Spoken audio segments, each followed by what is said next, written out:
नमस्कार, मी सिद्धेश ताकवले आणि आपण पाहताय जय महाराष्ट्र बुलेटिन मध्ये आपलं सगळ्यांचं स्वागत। बुलेटिनच्या सुरुवातीलाच घेऊयात काही राजकीय घडामोडींचा वेगवान आढावा राजकारण सुपरफास्ट मधून।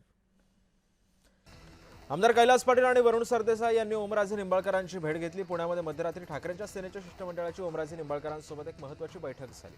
ओमराजे यांनी पक्षातच थांबावं यासाठी त्यांचे मनधरणीचे प्रयत्न ठाकरे गटाकडून सुरू आहेत।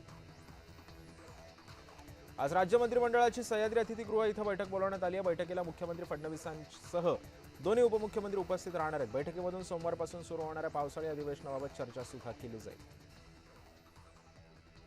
धाराशिवमध्ये शिंगोले इथं भाजपचे आमदार राणा जगजितसिंह पाटील यांच्या घरासमोर पोलीस बंदोबस्त वाढवण्यात आलाय। पवनराजे हत्याकांडाच्या निकालानंतर पार्श्वभूमीवरती खबरदारी म्हणून पोलीस बंदोबस्त वाढवण्यात आल्याची माहिती आहे।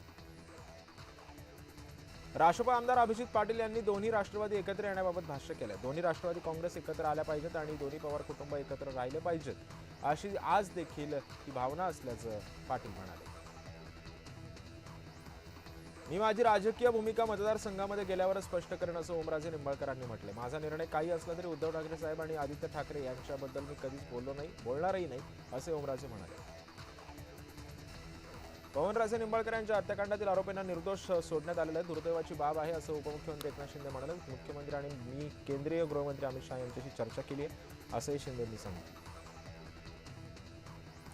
उभाठाचे माजी आमदार रमेश कोरगावकर यांनी फुटीर खासदारांबाबत नाराजी व्यक्त केली आहे। लोकांनी उद्धव बाळासाहेब ठाकरे या पक्षाच्या उमेदवार म्हणून तुम्हाला निवडून दिलं होतं, त्यामुळे तुम्हाला जाण्याचा कोणताही वैयक्तिक अधिकार नव्हता असं कोरगावकर म्हणाले।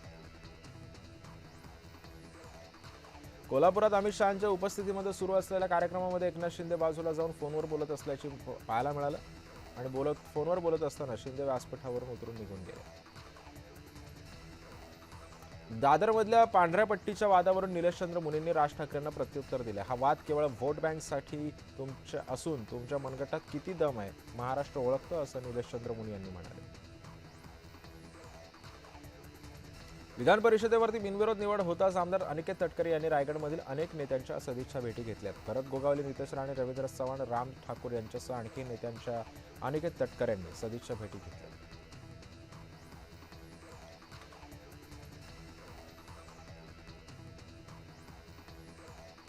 भाजपमध्ये अंतर्गत वाद पेटलेला आहे अशी टीका राज ठाकरेंनी केली। त्यांच्याकडे मोदी नावाचा चुंबक आहे म्हणून सर्व शांत दिसते असाही टोला त्यांनी लगावला।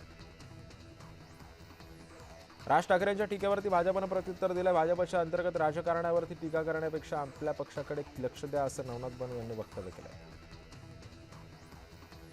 पवनराजे हत्या प्रकरणाच्या निकालावरती कोणताही राजकीय निर्णय अवलंबून नव्हता असं स्पष्टीकरण ओमराजे निंबाळकरांनी दिलेलं आहे। अद्याप कोणताही राजकीय निर्णय घेतला नसल्याचंही त्यांनी सांगितलं। पवनराजे हत्या प्रकरणाच्या निकालावरून न्यायालयावरती विश्वास ठेवावा की नाही हा संभ्रम आहे असं वक्तव्य बच्चू कडूंनी केलं।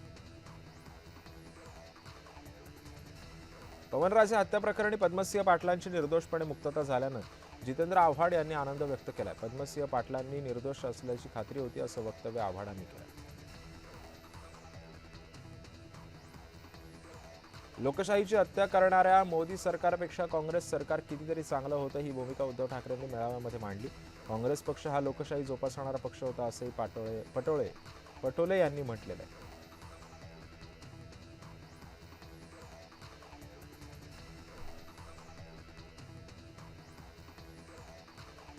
राष्ट्रवादी शपथचे खासदारही फुटणार असा दावा करणाऱ्या बाबा आत्राम यांचा खासदार सुरेश म्हात्रे यांनी समाचार घेतला। बेताल वक्तव्य करणाऱ्या आत्राम यांनाही शरद पवारांनीच मोठं केलं असं वक्तव्य म्हात्रे यांनी केलं। पवनराजे हत्याकांड प्रकरणातील निकालाबाबत ओमराजेंच्या कार्यकर्त्यांनी नाराजी व्यक्त केली। तब्बल 20 वर्षांनी आलेला हा निकाल धक्कादायक असून आमच्यासाठी आजचा काळा दिवस असल्याचं कार्यकर्ते म्हणाले। पवनराजे हत्या प्रकरणाच्या निर्णयावरती न्यायालयाच्या निर्णयाचा मान राखला पाहिजे अशी प्रतिक्रिया अण्णा हजारे यांनी दिली। न्यायालयाने दिलेला निर्णय मान्य करायला हवा असं मत अण्णा हजारे यांनी मांडलेलं आहे। दिग्रसमध्ये खासदार संजय देशमुख यांच्या शिवसेना पक्षप्रवेशाच्या स्वागताचे बॅनर झळकले। देशमुख यांच्या शिवसेना प्रवेशाबाबत अधिकृत घोषणा झालेली नसताना सुद्धा शिवसैनिकांनी बॅनरबाजी केली। माजी खासदार संजय काका पाटील यांच्यानंतर राष्ट्रवादीचा आणखी एक बडा नेता भाजपच्या वाटेवरती असल्याची जोरदार चर्चा आहे। सलीम सारंग राष्ट्रवादी सोडणार अशी राजकीय वर्तुळात चर्चा सुरू झाली आहे। जनगणनांच्या दुसऱ्या टप्प्यामध्ये तरी ओबीसींची स्वतंत्र गणना झाली पाहिजे अशी मागणी काँग्रेसचे नेते विजय वडेट्टीवार यांनी केली. याबाबत सरकारचं लक्ष वेधण्यासाठी आंदोलन करू असा इशारा सुद्धा वडेट्टीवार यांनी दिला.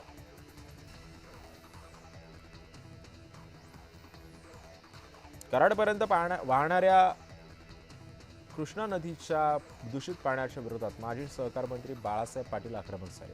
कृष्णेच्या पाण्यावरील उपसाबंदी तात्काळ उठवून दूषित पाणी शेतीसाठी उपसा करण्याची परवानगी देण्याची जिल्हाधिकाऱ्यांकडे मागणी केली.